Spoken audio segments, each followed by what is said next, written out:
Feliz domingo para todos. El Evangelio de este domingo viene a ser como una continuación de la fiesta del bautismo del Señor. La fiesta del bautismo del Señor cierra el tiempo de Navidad y abre el tiempo ordinario. Pero ahora te voy a dar otros nombres para estos dos tiempos litúrgicos. El tiempo de Navidad lo podemos considerar el tiempo de la vida oculta del Señor. Podríamos decir que ahí era cuando Él estaba preparándose para su servicio, para su ministerio. Y lo que llamamos el ministerio público del Señor, pues es el anuncio del reino de Dios, es la misión en la que Él nos hace realmente descubrir las riquezas del Evangelio a través de sus milagros, a través de sus exorcismos, a través de sus enseñanzas. Entonces la fiesta del bautismo del Señor es algo así como la bisagra que conecta esa primera fase de la vida de Cristo, lo que llamamos la vida oculta, básicamente en Nazaret, y lo que luego será el ministerio público, el ministerio de su evangelización, que va a suceder en Galilea al norte, en Samaria en el centro y en Judea al sur. Esa es la importancia de la fiesta del bautismo. Pero hay algo que encontramos en el Evangelio de hoy, y es que el mismo que lo había bautizado, es decir, Juan, invita a dos de sus propios discípulos a que sigan a Cristo. Y a partir de aquí vamos a tener tres enseñanzas el día de hoy. Primero, démonos cuenta de que Juan Bautista era un hombre que no tenía nada. ¿En qué sentido no tenía nada? Pues no tenía un hogar propio, no tenía una vivienda, él estaba en el desierto, no tenía una alimentación que llamaríamos decente porque se alimentaba de lo que daba el mismo desierto. Acuérdate que su vestido era vestido de piel de camello. Podemos decir que Juan Bautista lo único que tuvo en esta tierra fueron unos cuantos discípulos. Y él los entrega. Él entrega a sus discípulos para que sean discípulos de Cristo.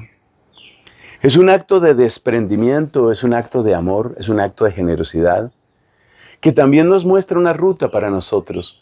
Tenemos que preguntarnos si la gente que tenemos cerca, nosotros se la estamos enviando a Cristo. El que está cerca de ti, ¿termina acercándose al Señor? ¿Sí o no? Ese es el primer punto, esa es la primera enseñanza hoy. El que está cerca de ti, ¿termina cerca de Cristo? Porque eso fue lo que pasó con Juan Bautista. Y él realmente entregando a sus discípulos lo entregaba todo, como dije. Entonces, primera pregunta que nos hace pensar, ¿el que está cerca de mí termina cerca de Cristo?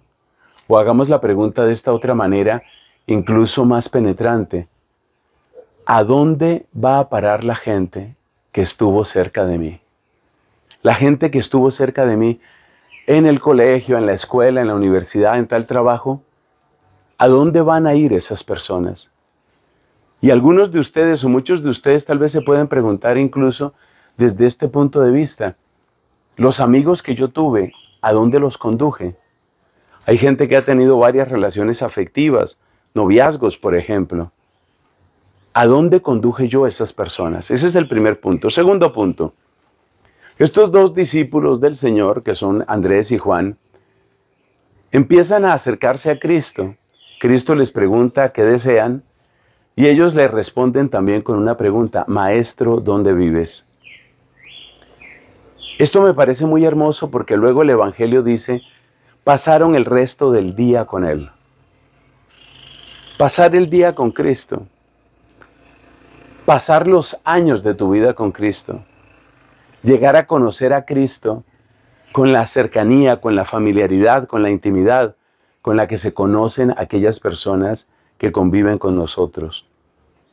Estos seguidores de Juan, que van a pasar a ser seguidores de Cristo, pues son también apóstoles.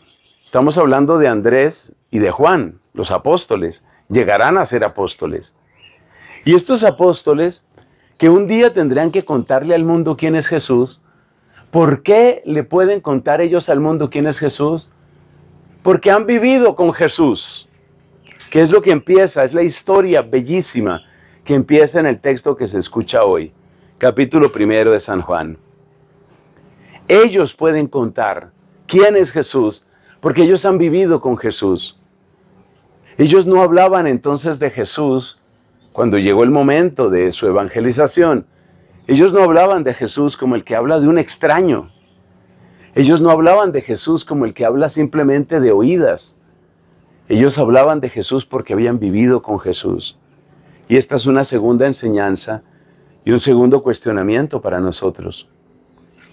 El tercer punto, que me parece muy hermoso y que realmente nunca lo había visto, pero me alegra mucho compartirlo con ustedes, es que cuando estos discípulos le preguntan a Cristo, ¿dónde vives?, la respuesta del Señor es, vengan y vean. Es decir, el lugar donde vivía Cristo, que no sabemos dónde era en ese momento, es muy difícil adivinar, es muy difícil dar una respuesta. Sabemos que un tiempo después él tuvo una residencia semipermanente en Cafarnaún, pero en este punto no sabemos cuál era la habitación, la casa, el lugar donde él estaba, no tenemos ni idea. Dice Cristo, vengan y vean. Ese lugar, ese bendito lugar, les hablaba de evangelio a esos hombres, Andrés y Juan, que empezaron a ser discípulos de él.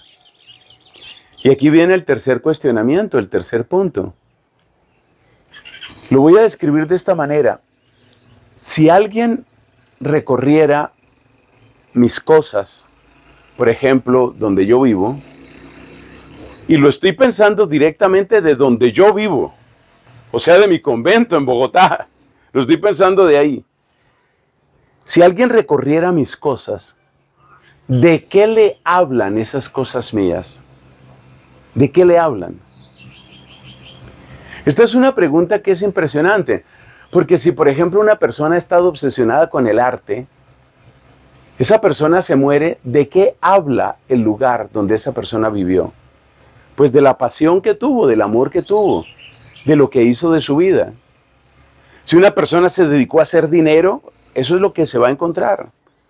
Si una persona se dedicó al vicio, qué sé yo, droga o trago, pornografía, eso es lo que se va a encontrar en sus cosas. Entonces la pregunta es, mis cosas hablan de Cristo, mis cosas hablan de Dios, mis cosas hablan de evangelio. Esa es la pregunta. Y te dejo con esas tres preguntas, te dejo con esas tres inquietudes, porque el evangelio es sorprendente, cómo en detalles tan pequeños nos enseña tanto.